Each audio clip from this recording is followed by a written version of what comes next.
What's going on, fellas? This is Mike D, Mr. Double Down on You, your favorite personal development coach, with another episode of Black Fathers Now. Now, this episode, as I always say, they're special. This one is special because I got my friend, I got my man, I got Richard Williams on with me today.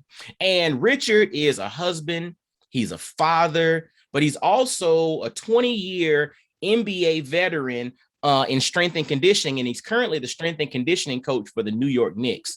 And the thing is, this brother has a story, he has a journey that's really going to inspire you to, you know what, never to give up on your dreams. So fellas and ladies listening to, and everybody else tuning in to the episode, let's welcome my man, Richard Williams. What's up, brother? What's going on, man? Thank you for having me, man. I'm excited. You and my guy, you know me. We love to chop it up. So this will be great. Yeah, man, dude. I'm gonna tell you, it was so crazy. Well, first shout out, my uncle Corey Bowdry, who connected the dots on us, connecting a few months back. But when you and I had our first conversation, my jaw dropped, and I was just like, this brother here has a story that the world needs to hear. And so I'm glad we finally found time in between seasons and the draft and all that stuff for you to sit down and chop it up with me, man. Thank you. No problem.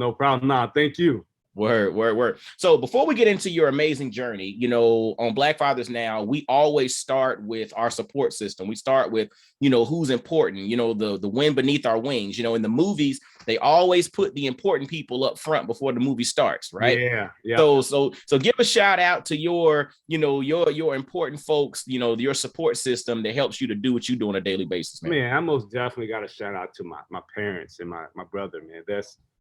That's the beginning there for me, without, man, I always say this, going to my dad, my dad always grew up in tough situations, but he always made sure we were taking care of, me and my brother. So and my mom's, the amount of sacrifices, I can't even, go there. It's just too many.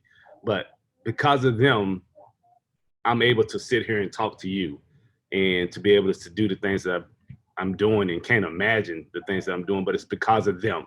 My brother's always been, he's my little brother, but he's always been my big brother. You know what I'm saying? He's the tough one. He's the one that he never lets me fall. And when I fall, he never lets me stay down on the ground too long. As soon as I fall, time to get up. Let's go. Let's do this. And then, the last shout out is my wife, man. I mean, golly, I get emotional when I think about her, because she's been there literally from the time my story started to now. She's been there, good and bad, no matter what it is, that, whatever sacrifices she needed to make for me, she made it, and never, ever like regretted it. Wow. So that's my rock there. That's my roll. So we roll. I got to give a shout out to those people, because those are the people who allow me to do what I'm doing now. Wow. And again, it's so important. You started with parents, you started with your brother, and then it moved into your wife. And it is so important that we really shout out that support system, because, as strong as we are, as strong as we have to be as Black men to navigate society, we don't do it alone. You know what I'm saying? It may feel like we're alone, but we never do it alone. And if you do it alone, rarely you're going to be successful doing it alone. And so, so I'm the same way, man. Parents, siblings, your wife, kids, man, come on, man. That's where it's at. As you get older, you appreciate them more, man. You start to realize, like, especially when you become a parent, man, then you're like, golly, now I see what my parents were doing. It's weird. It's a weird concept to me. Like, I didn't notice it until I had kids. And I just like, golly, man, my parents really went through that. And it was like, it blows my mind sometimes.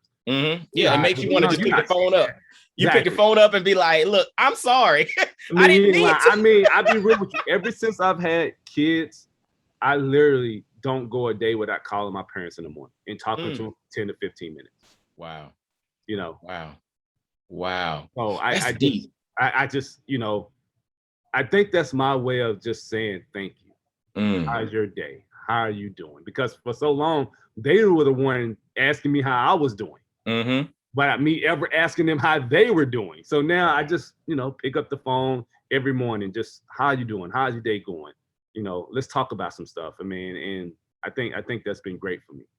You know, it's interesting. This is a realization that you come to later in life, right? Like once you become a parent, but does it also make you have grace for your kids when they don't always listen to you now? Because now I think back. So for me, like when my kids, I got to tell them 12 times to do something or they're not listening or whatever.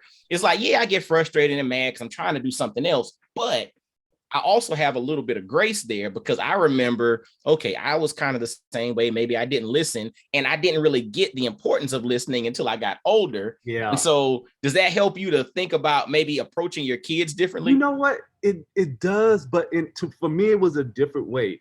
It was it made me dig harder, if that made sense, because my parents never gave up on me and my brother making us do the right thing.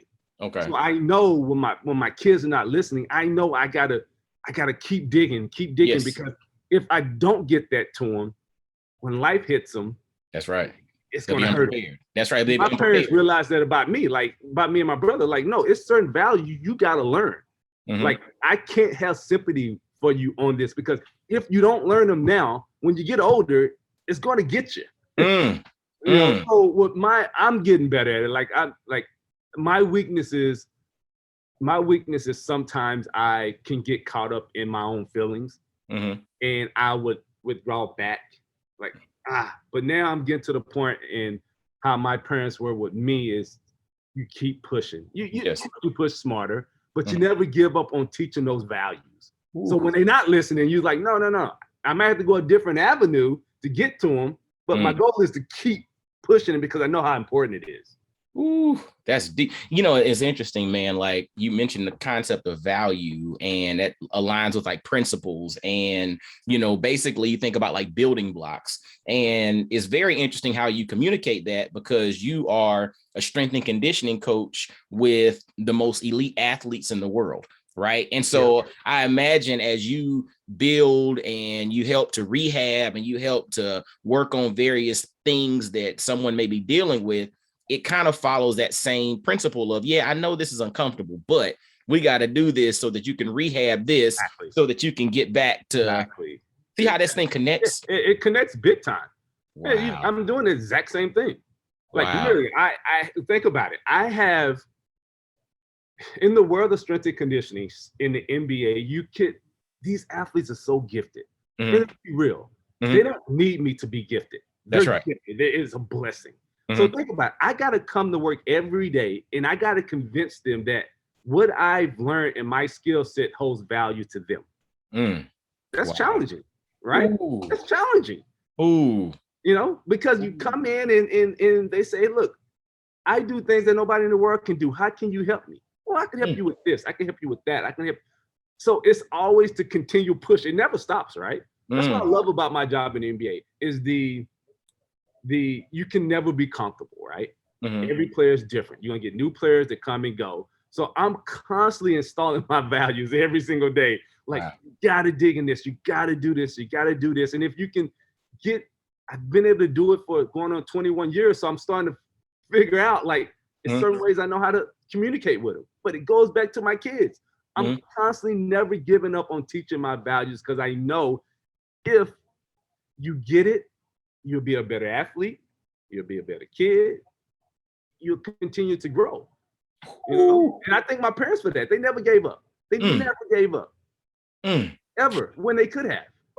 Dude, I'm gonna tell you, it's so powerful because when you're talking about, and it just made me think about how challenging it is to take someone who's at the top of their game. It's kind of like, I think about that example of when Tiger Woods had already won majors and done his thing. And then he went through the process of breaking his swing down while he was at the top of his game so that he could then accelerate and get better. So most people would be like, dude, you're the best of the best. You're the best we didn't ever seen. Why are you tweaking this thing to go from here to get even better? And that's kind of your day-to-day grind in a sense of you're dealing with gifted, the top 0.1% of athletes in the world. You're dealing with them and you're coming in day to day and saying, hey, I got something that can help you to get better, or I can help you to avoid falling, or I can help you to avoid from regressing. And you have to get into the psychology of their mindset, because they're like, dude, I done been that dude since I was 6 years old. What you gonna tell me? Exactly. Like, who are you? Who are you? Exactly. I've been that dude since I was 6 years old. What you gonna tell me? But yet you found a way to do it because you've been doing this thing for 20 plus years. So that being said, let's go back to your backstory, because what you do now is amazing. What you got going on is awesome. But when we take this thing back, and you and I've talked numerous times, and you talk about, you know, some of the things you struggled with academically, but yet how you then ultimately got an opportunity to start doing what you do, and now you're at the highest level. Walk us through that particular story, man. You know, I know I can't do this without mentioning my wife, right? Okay. So, because I mean, all throughout high school, you know, I knew school wasn't easy. That was obvious. School wasn't easy for me. So I played basketball, and that was kind of that was my way of validating my journey in life. Like, okay, I'm not good at school, but I'm good at basketball. So Absolutely. I put all my energy in basketball. And I just remember being in classes, man, and just like, man, I would look at a page and like had no clue what it meant. The words was just scrambled, just nothing made sense to me. Nothing. And I'm just like, is everybody like this? Or is this a growing thing? As you get older, finally it makes sense and you can read it. But I never could look at something or a book or something and just, it never synced in my mind. You know, so, they deem me a learning disability and said that, maybe dyslexic, all kind of things that they said that I had.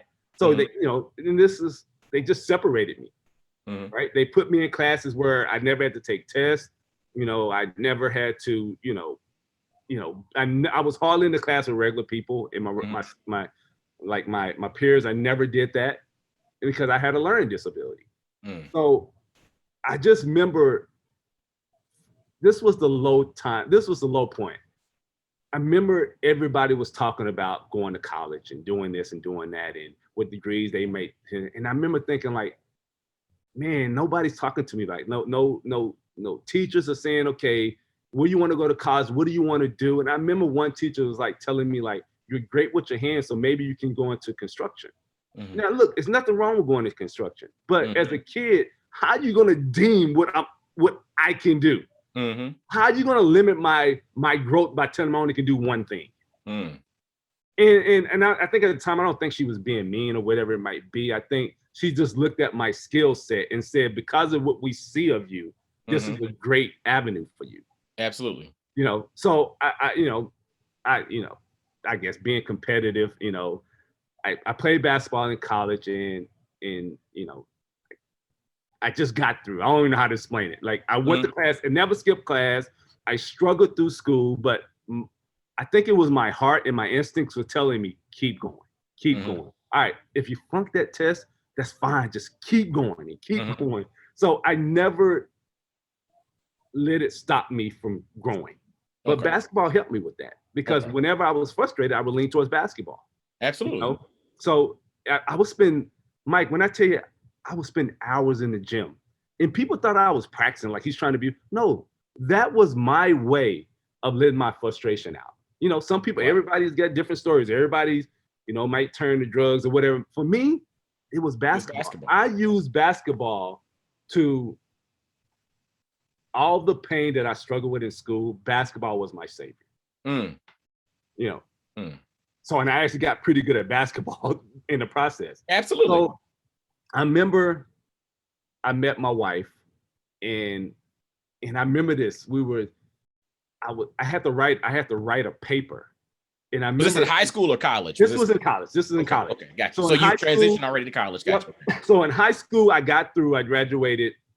I went to college and then I went to play at JUCO. And then I went to a Division II school and that's where I met my wife. Okay. And I remember I had to write a paper and I remember her looking at the paper and she was like, wow, you have a very good mind, but it's something missing. It's something, and she noticed it right away. She knows that I had a learning disability. It was just obvious. Okay. So I remember her saying, you are very smart. And she explained this to me. And when she explained it to me, I think mentally I took off. She said, you are just as smart as anybody in your classes. It's something chemical that's blocking you from going there. It's not your fault. Mm-hmm. Something that you were just born with. It's a hurdle block, Mm-hmm. right? And I think mentally I was like, man, okay, damn, I am kind of smart. I just do things differently, and I gotta move different. Hold on, pause right there. And that's we got to sit there for a second, because fellas, I want you to internalize what he just said. All along, he was an athlete, and he had gone to school. And when it was time to talk about colleges, they basically missed him with the conversation, because everybody deemed him to not be, academically gifted, right? Or not to be leaned in, in the academic realm. But he ended up, doing well enough to get into JUCO and then go to a Division II school to play basketball. And when he met his wife, who would end up ultimately being his wife, she said that you're smart. It's just a different kind of smart, but you're smart. And it was like, almost like to me, it sounds like that was the first time that someone actually said, exactly, you're smart. Exactly. And so you never believed you were smart until she told you were smart. And then it made sense. And you're like, you know what? Doggone it, I am smart. Exactly. It's just, and the power of that, especially with our kids, but even with us as adults, sometimes we have so many limited beliefs because we've never heard that we're smart. You've never heard that you're handsome. You've never heard that you're capable, or that you can build a business, or that you can go and impact crowds and travel the world. You've never been told, or you've never believed that it's possible. But the moment that thing unlocks, whew, man, that's exactly what it was. Yeah, continue with the story though, brother. I just had to pause there. That was powerful. You said it great. It unlocked me. Mm-hmm. Like literally, I knew, okay, let's get this thing going. Let's grind. Mm-hmm. So, I needed that one. That's all I need. I just needed, like you just said, someone to say, oh, you just do things a little different. Your mind thinks a little different. Now take that and do something positive with it. Mm-hmm. And what I learned from myself is that I'm not the smartest, but I got work ethic. Mm-hmm. So man, when I tell you, I just start, if somebody read a book, read a chapter and they read it one time, I would read it 10 times. Mm-hmm. So I started to develop my work ethic. I started to develop, because I knew that was my key. Hold on. You see, that's another thing. So because you didn't necessarily get things the first time that you read them, you had to read it multiple times. Exactly. And by you reading it multiple times, you then ended up learning it better than the person who just read it once. But I felt like I was the key, right? Because I feel like I had an advantage. I start to realize my advantages, right? I start to realize that it's easy for you because you just get it right away. Okay. And I'm not downplaying anybody, but you can afford to take a shortcut, right? Ooh. I can't afford to take a shortcut. So I gotta outwork you. And I start to realize that if I outwork you, I might not be on your level now, but you know what? I'm gonna be on your level and probably even better, because you know why I start to learn? Because I can deal with obstacles, right? I can deal with maybe not doing well on the test, but figuring out a way to do better. And I started to learn that my colleagues, they were so used to it being easy. Any little obstacle that came in their way, it was immediate drop off. Any little obstacle that came my way, I said, oh, I'm used to this. Okay, what's next? Let's figure out how to get this. And I just kept going. Going. Dude, I'm gonna tell you what's crazy. Your story and my story were kind of like opposites a little bit, right? Yeah. So school was not hard for me growing up. And I did well enough to get into Georgia Tech out of high school and all of that. But I never really had to study a lot. It was just review your notes, do your work, whatever. And that was it. I got to Georgia Tech and I didn't know how to study. I didn't really know how to academically work hard. And so I remember my first semester or my first quarter at Georgia Tech, my GPA was a 1.91 because I didn't know how to study. And so then I did okay that next quarter, but then the next subsequent quarters, I went from academic warning to academic probation to academic suspension, where they yanked all of my financial aid and I had to call my grandma to pay my tuition that semester so that I could stay in school, all because I didn't have study habits because I never had to work hard. for it to work. It was just like, I'm just rolling off a natural talent and whatever. And so my story was the complete opposite of yours. I didn't have that. So the work ethic thing, I had to basically build over the years so that I can become better, because some stuff that came naturally ended up being a crutch to me. Yeah, without a doubt. And I saw a lot of my colleagues do they kind of the same way. And you know what's funny is the more I studied, the more I fell in love with it. Because now I knew how to learn how to do it, and I got better at it through the work ethic. And I remember I was almost done playing basketball, and I'm like, man, what am I going to do? And it used to be this guy that used to come into the gym, and he would train us. I think he did it for free, and he would just train. I'm like, man, this is really cool. I was like, what do you do? He's like, well, I'm like a personal trainer, a strength coach. I help people get strong. He's like, so I just started spending time with him. And then I graduated from college, and I said, me and my wife was like, okay, this is what we're going to do.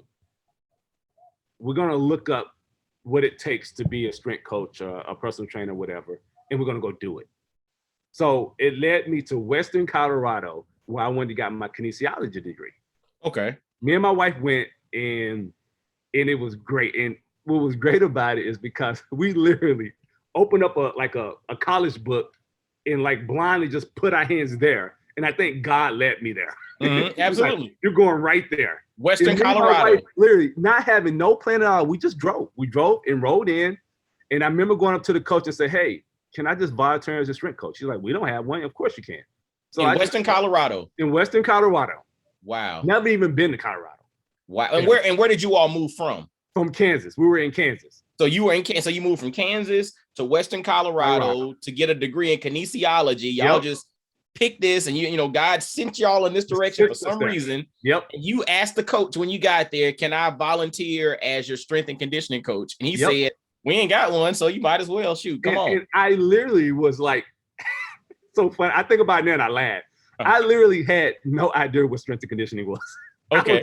I literally was just going off my experiences. Like, okay, when I played basketball, I did this and I did, and I just did it. Okay. You know, so and over time, of course, I got better. But my journey to the NBA started right there. This is the craziest story. I used to go to this gym and work out. And the guy that owned the gym one day came up to me and said, hey, I'm going to Denver to meet this guy. Do you want to come? I'm like, yeah, cool. I don't mind. He said, we're going to talk about strength and conditioning. I'm like, oh, that's perfect. That's what I want to do. So we drove to Denver, which is 4 hours away. Okay. 3.5, 4. So we drove to Denver. And at the time, the guy was the head strength and conditioning coach for the Denver Nuggets. The guy that you all were going to meet. Yeah. That knew that the gym owner knew in this place in Western Colorado that you and your wife randomly picked to go for you to study kinesiology. Exactly. Okay. Continue. We drive to Denver. We have a great conversation, a great lunch. And the guy that I was with, actually, he was going there I believe he was going there to ask for a job. Okay. So Steve, who was the strength coach for Denver Nuggets, said, look, I can't hire you, but I can give him an internship, him meaning me. I'm like, I'll take that any day. He said that this is the thing, you have to start now. Now, granted, I'm in college and I'm 4 hours away. Wow. So I remember telling my wife, she was all excited. She's like, yeah, you got to do it. I was like, well, Steph, how am I going to get there? She's like, just got to make it.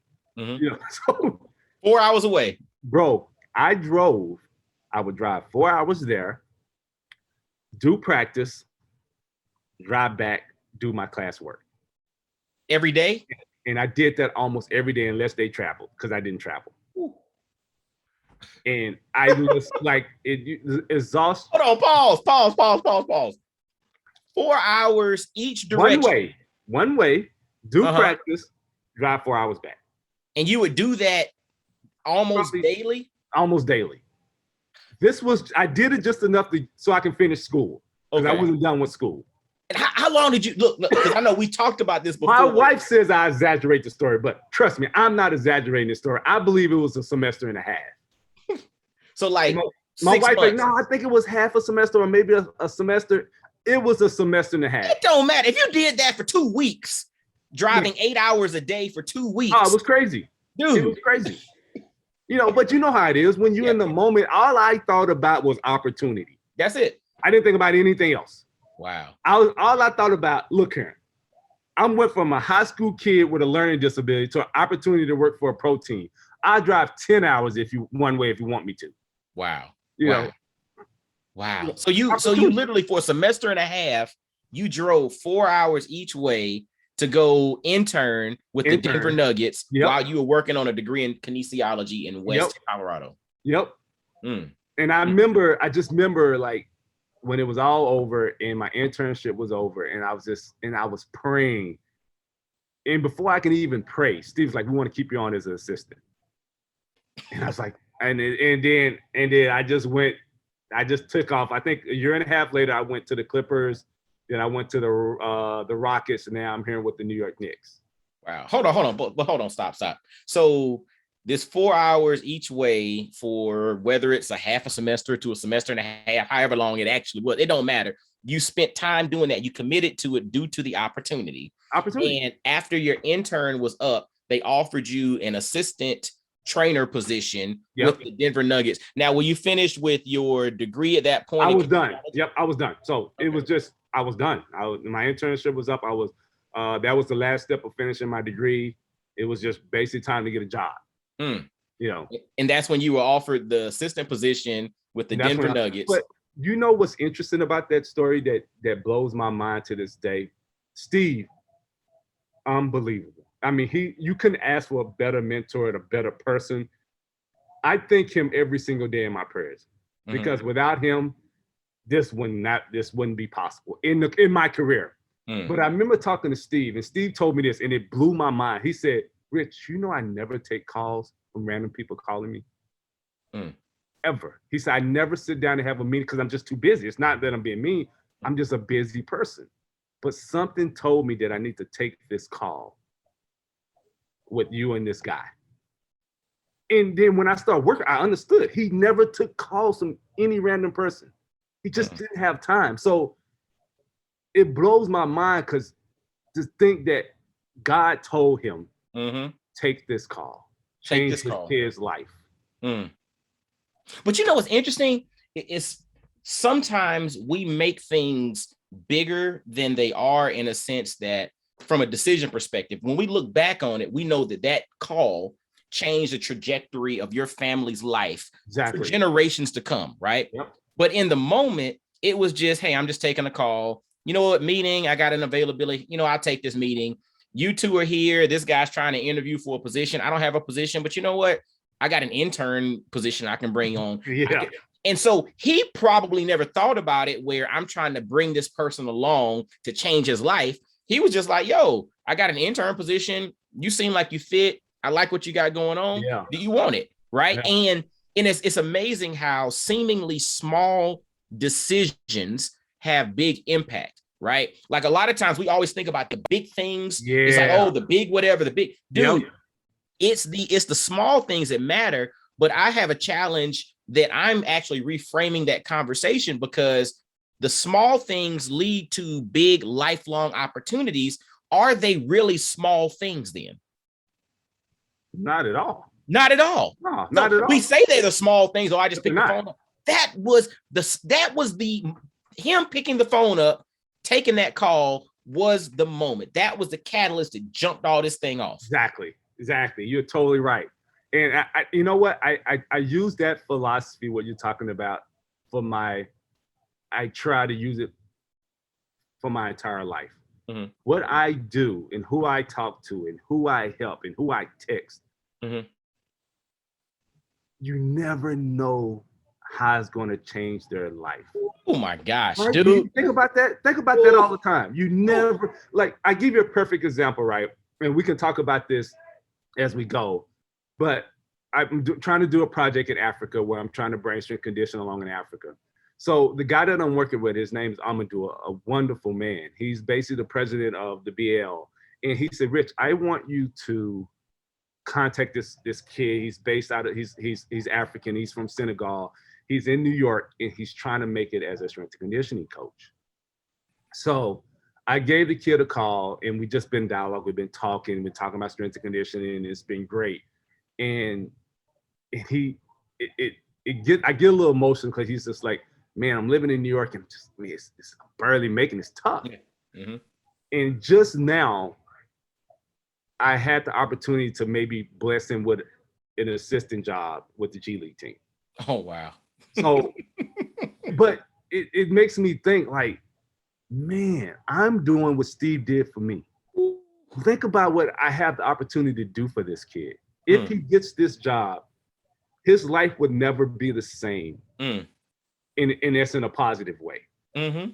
So I'm starting to learn to take calls, send a text. Yes. Man, because it goes so far. Whether you're giving knowledge, whatever you're giving, it just goes far. I remember when Steve would text me, how good it made me feel that he was just texting me. And he would just text me and be like, hey, look, I don't know if you're gonna be able to travel. I didn't even care about that. All I cared about is that this guy took the time to text me. That's right. That's right. You know, it's just beautiful, man.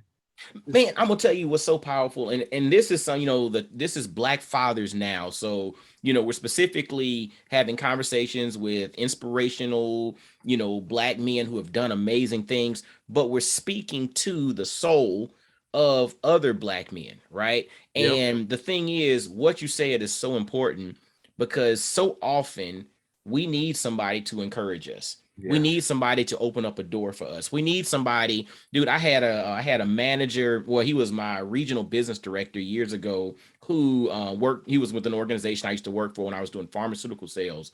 And this guy took me under his wing. And long story short, when opportunities presented themselves with the organization, I was able to go all over the country and represent this major Fortune 100 company doing these different events and all. And after we both had left the company, he still served as a mentor of mine. I called him and I was just like, dude, there's really nothing special about who I am and what I've done. Why was I fortunate to have these particular opportunities? And he looked at me and he said, I was just doing for you what they've been doing for the white boys for years. Wow. I was just letting you see the other side of what this thing looks like. And I'm just like, that thing sent chills up my spine, and it does to this day when I think about it, because it's the responsibility of us to pour into others, to encourage others, to open up the door for others, to create opportunities for others, to connect others with individuals so that we can expand this thing in a way that others might not have done for us. And so it's a responsibility, man. It's just without a doubt. It's a responsibility. And I think it took me a while to learn it because I was so stuck in my growth in my career because of all I've been through. I knew from the learning disabilities to school being hard, I knew I could never take the pedal off. So I was tunnel vision. Like for 15 years, literally tunnel vision. Like all I thought about every day is my career. How can I get better? And what do I need to learn? How hard do I need to study? That's all I thought about. And I think recently over the last couple of years, I think I woke up and said, you know what? It's time to give back. It's time to get back. It's time to get back to my own kids. Absolutely. It's time to take this journey that I've been on for so many years and take people on this journey with me. And teach people how to take this journey.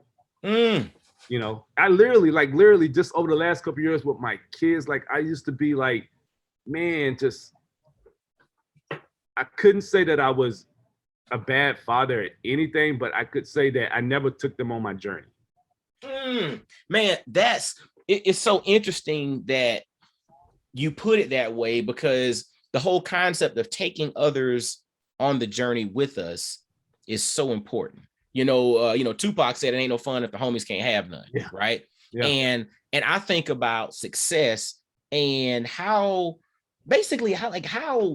horrible would it be for you to be the only successful person? Yeah. Like, I don't want to be, going to a private island is cool, but I don't want to go there by myself. I want to bring some folks with me. I want us to all be on the private island kicking it. Exactly. You know what I'm saying? And the other part to it is, I heard it's a speaker, it's a professor, I think he's out of Kenya. His name is PLO Patrick Lumumba. And one of the things he said was true success is when your successor succeeds.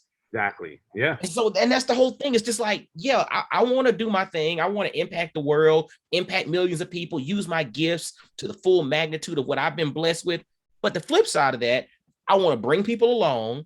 And I also want to create a pathway for successors. We're building a bridge for those that are coming behind us. That's what we do. And if we don't do that, we're only living in a part.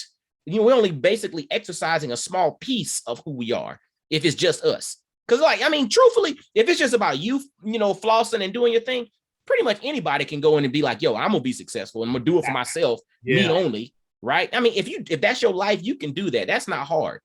It's challenging when you got to do it and you bringing everybody along. So to me, that really shows the gifting of someone who's really doing the doggone thing at a very high level. Who else are you helping? Exactly. And you think about it. Think how many kids that struggle with school, man. Yes. You know, and think how many just kids, like I went to Africa and I thought about working with the kids, with beautiful kids, man. But I'm just like, man, they don't have resources. That think of, and I told someone the resources ain't got to be financial all the time. No. To be like, think how much it meant to them for a guy to come and talk to them from across the world, to take his time to say, man, you can do this for a living. What I'm doing, you can do for a living. And you don't have to be you don't have to be the 1%er. That's right. The player. You can literally do this and have all the benefits and all the things that you see on TV in the NBA. You can be a part of that without having to be the 1%er. Wow. And you could I regret I didn't help earlier. I didn't have vision earlier but I put all my faith in God. He That's right. put me on a journey. He groomed me at the right time to do what I'm doing at this time. That's it, dude. And I'm gonna tell you, I was gonna jump in there and tell you to do not regret, because everything happens at the time that it's supposed to happen. Exactly. Right. Had you had the opportunity, or had this thing been presented to you, 10 years ago, or you had kind of been planning 10 years ago, you probably wouldn't have been ready 10, 12, 15 years ago to do this. But at this stage of the game, with everything that you've built your body of work, you've actually gotten to a point in which this is the right time for you to move in that direction. Exactly. That's right. So again, you're the strength and conditioning coach for the New York Knicks now. Before, you were the Nuggets, and then that crazy, amazing opportunity led you to be with the Clippers for a long time. And then you were in Houston, and now you're in New York doing your thing. But you mentioned the whole concept of bringing strength and conditioning to the continent of Africa, and this vision that you have to leverage what you've done to really benefit, a lot of the, the brothers and sisters on the continent, and allow them to see things from a different angle. Do you want to talk a little bit about, your vision with this project? Well, it really started off with all the African athletes that I had a privilege of working for. And we would have these long conversations, and we would talk about what does Africa need from professional sports standpoint. And all of them, it was obvious. It's like, Rich, we have no strength conditioning infrastructure. That's something that for us to go, because in the NBA, in America, the strength and conditioning is just taking off. Absolutely. Such a high level. Absolutely. And all these players, number one thing for us to gain, this advantage and be able to use sports to create better lives, is that we have to improve the sport itself. Everything that comes around it.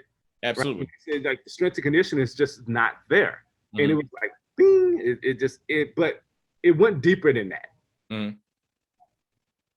It was always about the ecosystem. It was always about creating jobs. It's always about creating different avenues for kids to go down. So my mindset was never to say, oh, I'm going to go take all these African athletes, I'm going to make them better athletes. No, my goal was to say, I'm going to take that kid who can't.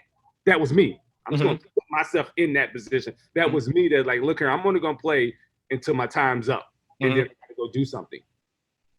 So I'm going to take that kid, I'm going to show him a different avenue, and I'm going to say, hey, let's groom you to be this, if that's what you want. And let's create a whole bunch of them across Africa. That builds the ecosystem. That does. It gives a different avenue that creates jobs. Not only does it create jobs, you want to go from the business standpoint. If you have more strength and conditioning coaches, more nutritionists, more trainers that are catering to the players, make sure they can perform at a high level, that also increases the leagues in Africa. Come on, dude, I'm gonna tell you, and this goes into part of the conversation that you and I have had in regards to bringing perspectives and opportunities, to the continent, but you're also doing it from the standpoint of helping to build that ecosystem and infrastructure so that, because historically speaking, there has been this trajectory of folks coming from the outside to come and poach and basically pull out raw materials from the continent of Africa. You come and find this raw, unrefined athlete that's 7 feet tall in Senegal, and we bring him to the US and refine him. And now we have this, this product. It's not about going and pulling raw materials and exporting them and then someone else benefiting. It's about them helping the continent and the various countries and the people there to create infrastructure so that they can produce end products, refined products. They can produce strength and conditioning professionals and trainers and coaches and all of that come out as full, refined, finished products ready to go to compete on the global market versus just the raw material that has to be extracted, because then the countries don't benefit. And that's been a challenge with and you probably can, spoke to that, on your recent travel to the continent with multiple countries or whatever. That's a challenge. And that's why, like, on my end, when you hear people talk about Africa, a lot of times people aren't talking about it from the standpoint of how do we help to build and create that infrastructure. A lot of people are coming in looking to poach because they see, okay, 1.3 billion people, 70% of the people under 15, and they're looking at from a business opportunity to extract. You're looking not to extract, but to pour in. That's the thing that really, it really made my heart warmed when we spoke about this before. Exactly, and that's exactly what it's about. I'm not taking anything. I want to give you knowledge of what I do. I mean, if you want to keep it simple, and I want you to take that knowledge and I want you to grow it with my guidance, and it continue to grow. And my job, I was telling when I was in Africa, they asked me what was my end vision, and I told the guy, I said, my end vision is when I wake up and I see a kid with a higher education that's a strength and conditioning coach, either in the NBA or in Africa. And he's journeying the world, and he's venturing out, and he's learning all these new things and meeting all these new people, and in this whole world that's now, they told him that you only can be in this one world. You can't venture out like they told me. Now I look at this kid just venturing out, giving back to Africa, and he's starting a gym in Africa, and he's working with clinics and teaching strength and conditioning. That's the vision, right? Now give us 30,000 more of those all across Africa. That's it. We create a huge change. Think about that. Think about having these kids that you took their lives and they told them that you only could do this. You only can be in this one spot and do this one thing, because that's what Africa does. And you give them another way, and you just tell them, just go grow more of you. You can't put a price on that. No. It's like the seeds are planted. You're here to water, give them sunlight, to nurture the environment. And then you're just like, all right, now seeds, y'all go drop some seeds in some other places. Let's create this whole infrastructure, like you mentioned. And it's not just about players, it's about the whole infrastructure, the whole ecosystem of what this brings, and how this also helps to improve livelihoods, helps to improve health, helps to improve wellness, helps to improve outcomes, everything. And again, these are finished products that you're looking to help to create, not extraction of raw materials. You're here to help create and produce finished products which can compete on the global scale, on the global stage. Powerful, dude. Woo! Dude, your story is amazing, man. Like, and I want to ask, as we kind of get close to wrapping this thing up, man, your experiences, your journey as a strength and conditioning coach, and the obstacles or the hurdles that you've overcome, how that led to, the opportunities that you have now. And then, your wife and your parents and your brother and all of that. How have these experiences come full circle to impact you as a father, specifically a Black father? It's just, man, you always want to leave that.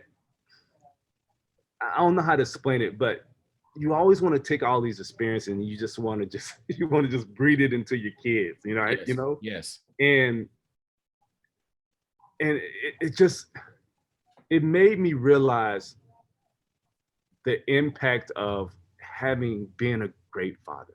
My dad was a great father, man. My mom was a great mother.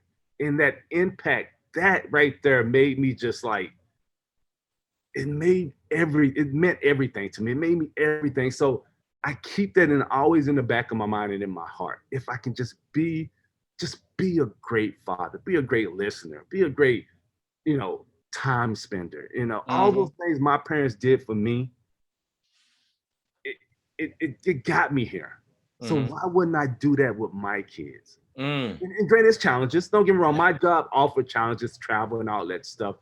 But if I can pick up the phone and tell my son, man, you know what I'm doing today? I'm in Africa. I'm at the Seed Project working with these kids and like trying to show them like what I do. You might not think it, but the kids, they take that, it just sinks in there. They're like, man, Dad's helping people.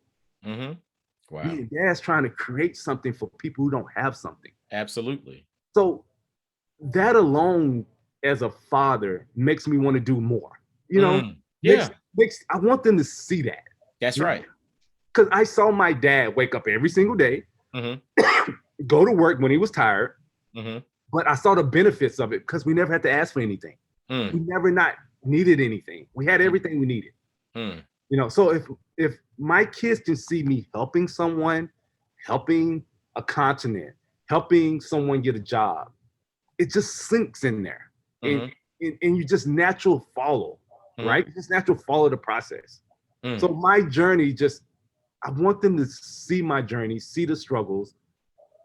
So when it's time for them to experience it, they know what it feels like. Which they will. It's going to be times where they're going to need to help someone. That's There's right. going to be times where someone's going to tell them they're not good enough. Just like they told their dad, like they was told to their dad. Man, but my dad did it. My dad helped that person. My dad had a learning disability, but he still provides for us. What's my excuse? My dad did it. So you can't. My dad drove 4 hours each way. My dad drove 4 hours each way to Denver. So you can't tell me it can't be done and I can't do it because my dad did it. And I'm an descendant of my dad. So you can't, nobody can ever tell my kids they can't do anything because my dad's been there, done that. Brother. That's simple. Brother, there's a poem that I learned entitled "It Couldn't Be Done," and the stanza starts with someone said it couldn't be done, but he with a chuckle replied that maybe it couldn't, but he'd be the one who wouldn't say so till he tried. There we go. It couldn't be done. Like if you stop and you think about that, that's you. Somebody said it couldn't be done, but Richard with a chuckle replied that maybe it couldn't, but I'd be the one who wouldn't say so till I tried. Exactly. And you did it, brother. Yeah. So man, dude, like your story's amazing. Definitely, folks, when NBA season kicks up this fall, they'll be watching the Knicks and seeing all that. So if you see some dudes on the Knicks doing the doggone thing, and they like their bodies changed and they doing this and do it, you can be like, you know what? I heard the story of the brother behind the scenes, got to help him with the agility. Somebody vertical and got up a little higher and all of that. They can be like, you know what? I heard the story of this brother, Richard Williams. Maybe he's behind the scenes making it happen, right? I always take a bite of my humble pie, man. It ain't me. It's the family. It's the Knicks family, man. There it is. Do it together. I'm just a small piece of that. Wait, look, man, you're a major piece of that, brother. And I appreciate you for sharing your journey, sharing your story. And definitely, like I said, folks, when NBA season kicks up, you can watch, the Knicks, and maybe you'll see Richard on the sideline or somewhere in the background somewhere. Yeah. But do you have any other, are you active on social media or LinkedIn or something where people can reach out to you? I'm getting better. You're getting better? Okay. All right. I do have a social media. somebody asked me this the other day, and I couldn't even remember. Like, I'm old school. I'm sorry. I have to apologize to the people because I'm getting there though. Okay. What I do is, you know, it's RW Fitness and Training. Okay. You know, that's my social media. That's my Instagram. So that's what I use mostly. Okay. Gotcha. RW Fitness and Training. So I'll make sure to have a link to that. But, you know, when you have the body of work that this brother has, sometimes you can just say, Google me. And I think when it comes to Richard Williams, training, NBA veteran strength and conditioning coach, I would just say, Google the brother. You'll find some stuff about him. I'm out there somewhere, I think. You're out there somewhere, man. Now, brother, man, I appreciate you, man. Again, you know, you and I are going to continue our conversations. Oh, yeah, we got a lot of work to do. We got a lot of work to do, man. But I appreciate you for sharing your journey, man. This is really going to help a lot of people. It's going to encourage people to not allow these hurdles to be anything that holds them back. You just need to do it. Nobody can tell you can't do it because doggone it, you can. And if you don't believe so, listen to the story of Richard Williams, and it's going to give you some motivation to do it. So, brother, thank you so much for sharing with us today. Man, thank you. No doubt, no doubt. Now, fellas, ladies listening too, make sure to follow Black Fathers Now on all social media platforms. Share this thing out. This is going to help somebody. And until next time, y'all be blessed, well, and wise. And I'll holler at you. Peace. Sure.